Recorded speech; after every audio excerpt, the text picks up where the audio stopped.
हिमाचल प्रदेश देव भूमि जिथे अजिहियां बहुत सारियां थावां ने जिथे देवी मां ਵੱਖ-ਵੱਖ रूपां दे विच खुद विराजमान है ते इन्हां थावां नूं लै के श्रद्धालुआं दे विच भी अथाह शरधा दा वास है। इन्हां दे विच ही एक अस्थान है मां चामुंडा देवी दा। अज असीं उसे अस्थान ते मौजूद हाँ, तुहानूं चल के दर्शन भी करवावांगे देवी मां दे इस रूप दे।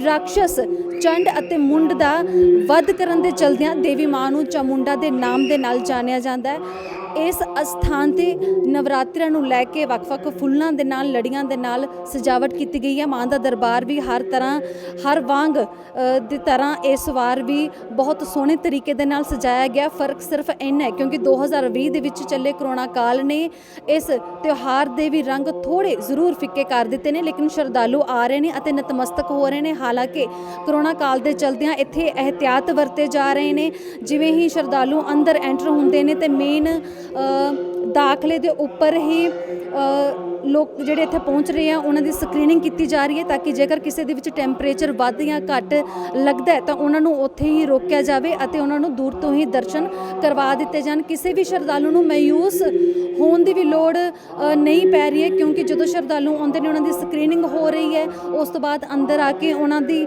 ਸੈਨੀਟਾਈਜੇਸ਼ਨ ਕੀਤੀ ਜਾ ਰਹੀ ਹੈ ਅਤੇ ਇਸ ਤੋਂ ਬਾਅਦ ਵੀ ਸ਼ਰਧਾਲੂ ਬਾਹਰ ਰਹਿ ਕੇ ਹੀ ਨਤਮਸਤਕ ਹੋ ਰਹੇ ਨੇ ਕਿਉਂਕਿ ਕਰੋਨਾ ਕਾਲ ਦੇ ਚਲਦਿਆਂ ਕਿਸੇ ਨੂੰ ਵੀ ਅੰਦਰ ਜਾਣ ਦੀ ਇਜਾਜ਼ਤ नहीं है, पर खुले दर्शन कर रहे हैं, बाहर खड़े होकर भी खुले दर्शन कर रहे हैं। तो इसे दे चलते दैनिक सवेरा टीवी भी तुहानू मां चामुंडा देवी दरबार दे दर्शन करवा रहे हैं। इस दे नाल ही चल के तुहानू दिखा दिंदी हां क्योंकि ये वो देव भूमि है जिथे तुसी किसी भी अस्थान ते चले जाओ तो श्रद्धालु तुहानू अपनी शरधा दा अथाह शरधा दा प्रगटावा करते हुए दिखाई दिंदे होणगे क्योंकि करोना काल चल रहा है। इसलिए मंदिरां दे विच श्रद्धालु पहुँच जरूर रहे हैं लेकिन इन्ना तादाद नहीं है क्योंकि करोना काल दे चलदे एहतियात भी वरते जा रहे हैं। तुहानू दिखा दिंदे कि मंदिर दे एक पासे जिथे बाण गंगा वहंदी है, हालांकि हुण इस इन्हां हालातां दे विच उसदा रास्ता जरूर बंद कीता लेकिन बाण गंगा तुसी देख सकते हो मंदिर दे एक किनारे ते बाण गंगा वहंदी है।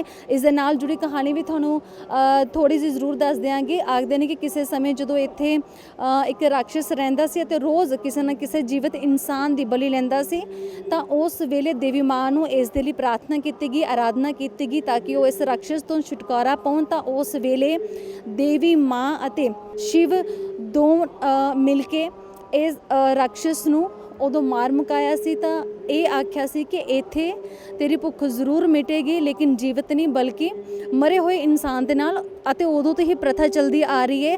तो आख्या जाता है जिहड़े इस अस्थान ते बहुत सालों तो सेवा जो करते आ रहे हैं उन्होंने वलों भी ये चीज़ आखी जाती है कि उदों तो ही देव शक्ति दे वलों आखे गए हुए वर तो बाद ही इस अस्थान ते जिहड़ा एक शमशान घाट बनया होया है उस अस्थान ते रोज़ाना ही कोई ना कोई इस थान ते कोई पार्थिव शरीर आंदा है अते उसदा इत्थे अंतिम संस्कार जिहड़ा वो कीता जांदा है।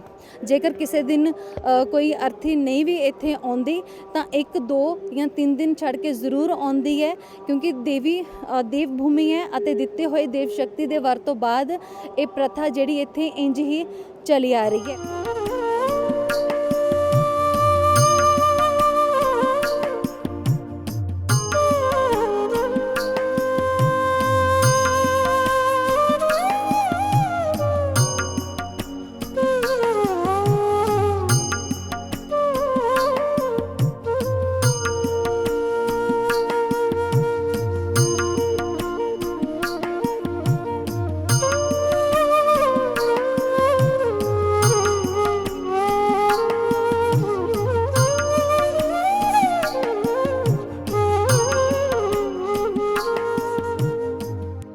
ये देवी माता जी हैं, काली का रूप है।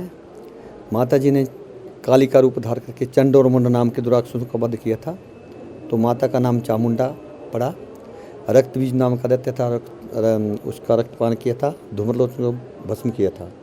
रक्त चामुंडा है, बाण गंगा का किनारा है, हिमालय का दामन है, जलंधर नाम का राक्षस तो उसकी नगरी है और चामुंडा नंदी केश्वर धाम से जाना जाता है। चामुंडा नाम देवी का है, नंदी केश्वर नाम भगवान शंकर का है। ये दोनों शिव शक्ति स्वयं प्रकट हैं। ये हाल भारतवर्ष में पहला स्थान है, जो कि माता ने चंडमुंड का वध किया था और रक्त बीज का रक्त ग्रहण किया था। ये माता महाकाली का रूप है, चामुंडा रूप है, रुद्र चामुंडा है। बाणगंगा का किनारा है, हिमालय का दामन है, जलंधर नाम का राक्षस तो इसकी नगरी है। सुनने में आता है कि यहाँ पे पुराने ज़माने में यहाँ बलि हुआ करती थी, तो वो जिंदा आदमी की बलि हुआ करती थी।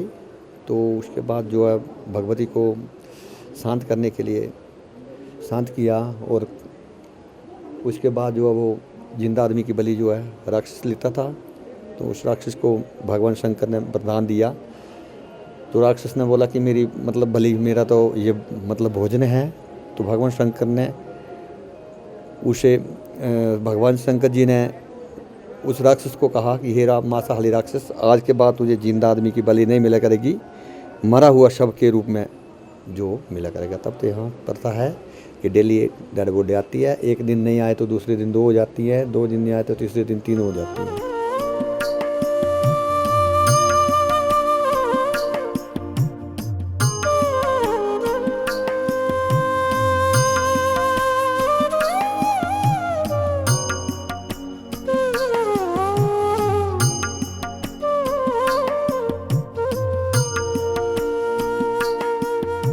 ਹਿਮਾਚਲ ਪ੍ਰਦੇਸ਼ ਦੀਆਂ ਖੂਬਸੂਰਤ ਵਾਦੀਆਂ ਦੇ ਬਿਲਕੁਲ ਵਿਚਾਲੇ ਮੌਜੂਦ ਦੇਵੀ ਮਾਂ ਚਾਮੁੰਡਾ ਦਾ ਦਰਬਾਰ, ਜਿਹਦੇ ਆਲੇ ਦੁਆਲੇ ਉੱਚੀਆਂ ਉੱਚੀਆਂ ਪਹਾੜੀਆਂ ਤੇ ਕੋਲੋਂ ਵਗਦੀ ਬਾਣ ਗੰਗਾ, ਜਿੱਥੇ ਮਨ ਤੇ ਅੱਖਾਂ ਨੂੰ ਸਕੂਨ ਦਿੰਦੀ ਹੈ, ਤੇ ਉੱਥੇ ਹੀ ਇਸ ਦੇ ਸੋਹਣੇ ਨਜ਼ਾਰੇ ਸਾਰਿਆਂ ਦਾ ਦਿਲ ਵੀ ਮੋਹ ਲੈਂਦੇ ਨੇ। ਸਿਰਫ ਨਰਾਤਿਆਂ ਦੌਰਾਨ ਹੀ ਨਹੀਂ, ਬਲਕਿ ਪੂਰਾ ਸਾਲ ਇੱਥੇ ਸ਼ਰਧਾਲੂ ਆਉਂਦੇ ਜਾਂਦੇ ਰਹਿੰਦੇ ਨੇ, ਤੇ ਅਤੇ ਜਿੱਥੇ ਹੀ ਮਾਂ ਦੇ ਦਰਸ਼ਨ ਕਰਕੇ ਖੁਸ਼ੀਆਂ ਪ੍ਰਾਪਤ ਕਰਦੇ ਨੇ, ਤੇ ਉਸ ਦੇ ਨਾਲ ਹੀ ਇਹਨਾਂ ਸੋਹਣੇ ਨਜ਼ਾਰਿਆਂ ਦਾ ਆਨੰਦ ਵੀ ਮਾਣਦੇ ਨੇ।